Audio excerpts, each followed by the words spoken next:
Ladies and gentlemen, welcome back to Dante's Inferno's walkthrough made by Soul Tracker. So just remember to comment about what you like. Oh, here we go. Wire hang. Push left in any character in any direction, to move along the wire. Push left and hold R1 to leap forward on the wire.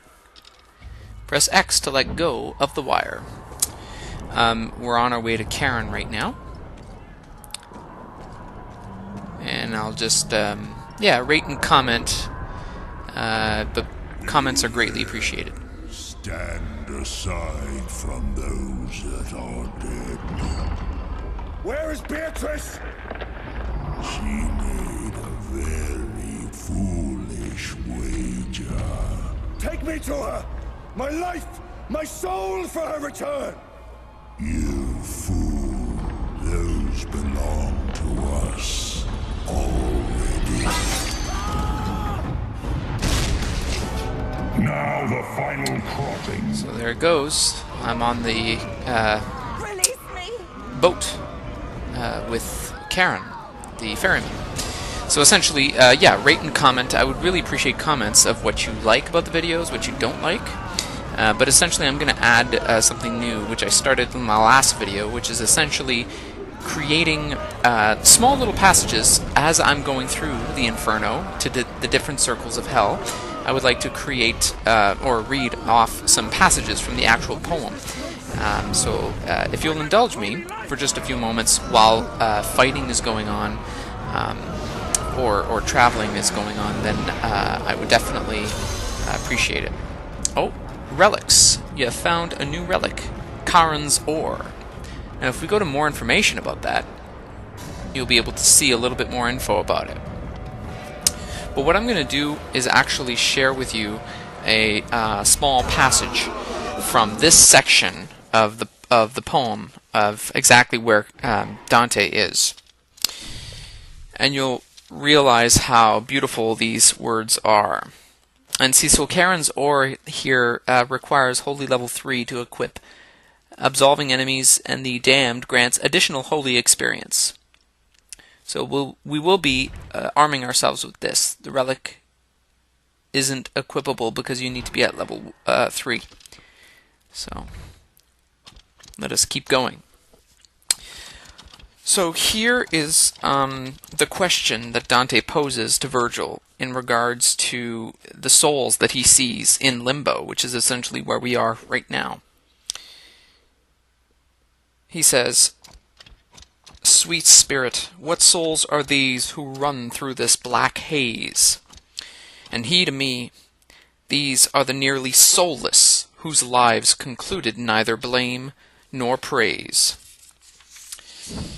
They are mixed here with their despicable core of angels who were neither for God nor Satan, but only for themselves. The high Creator scourged them from heaven for its perfect beauty, and hell will not receive them, since the wicked might feel some glory over them.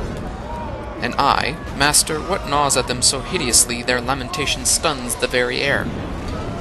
And he answered me, "They have no hope of death." Yeah, so that's just an idea. Oh yes, and this is something else. Now we're fighting in the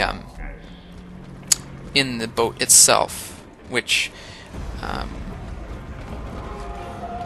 just want to take a second and look at the mechanics of what we're about to do here. There's also some blocks that you can move around and slide. They're called sliders in this game, and you'll be able to see them in a second here. There's another soul that you can absolve that is very significant. Those bright souls that you see just crouched there, those are significant souls that you can absolve in order to get, or punish, in order to get either holy or unholy powers.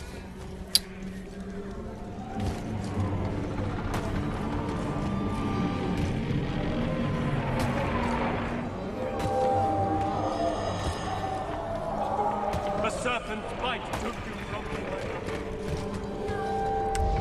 These are sliders. Hold R1 and push left in the direction you want to move the slider.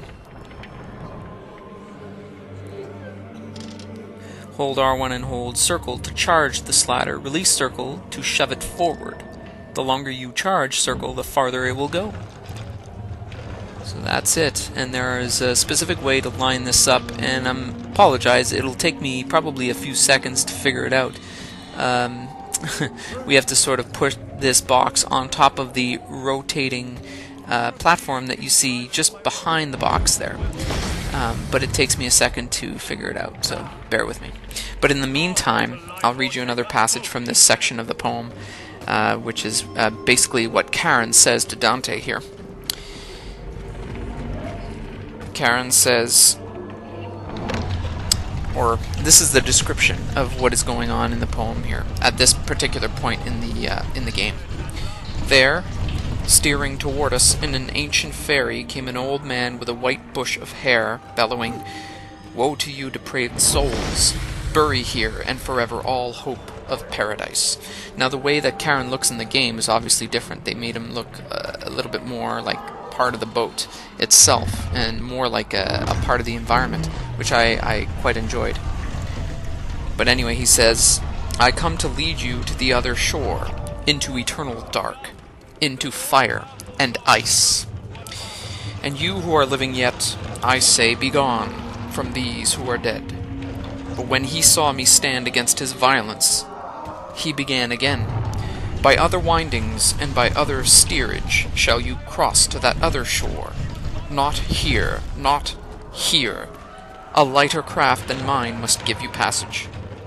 And my guide to him, that would mean Virgil is talking to Charon now, says, "Charon, bite back your spleen. This has been willed where what is willed must be, and is not yours to ask what it may mean." Which basically says Virgil is saying that my journey through hell, or Dante's rather, has been willed from God himself. And this is all again part of the Catholic faith.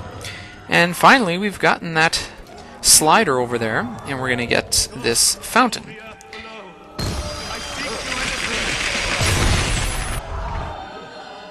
Anyway, this is basically all I wanted to say about Limbo and about Charon. There's other souls that I'll probably tell you about in the next video. But for now, we'll just take a look at the game here and see what it has to offer. The serpent's bite took you from me, my love.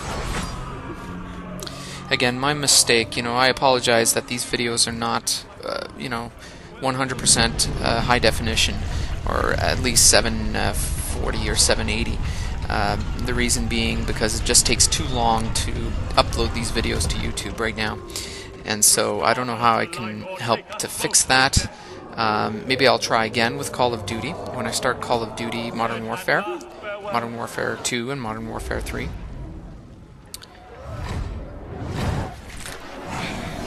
Your Immaculate Father hereby absolves you of all your sins. Is it true we can absolve our sins without confession?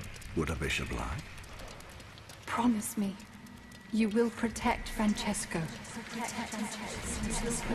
You will protect Francesco.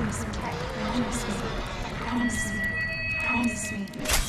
I will protect your brother like he is my own.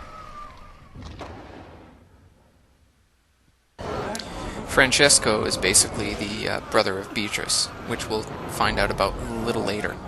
Her term of life, she will rightly be yours.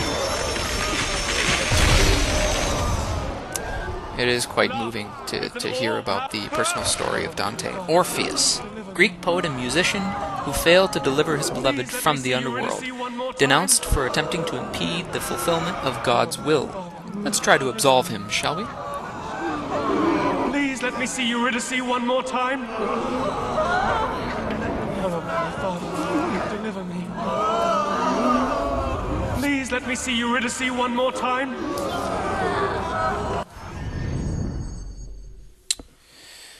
For those of you that are interested in knowing, souls that are trapped in this circle of hell, which is Limbo, examples of what Dante gives in terms of, virtuous pagans, which would basically be Homer, Horace, Ovid, Lucan, and others as such. Homer being the most popular for writing the Odyssey and the Iliad a long time ago, if you are familiar with that. If not, not a big deal. But essentially, these are just souls that have been real souls, real characters, real people that Dante's included in his writings of the Divine Comedy, which I find interesting. He uses real people. So Orpheus has been absolved.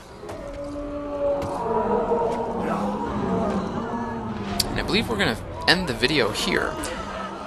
Stay tuned for part 8 for Soul Tracker's walkthrough of Dante's Inferno. Ciao.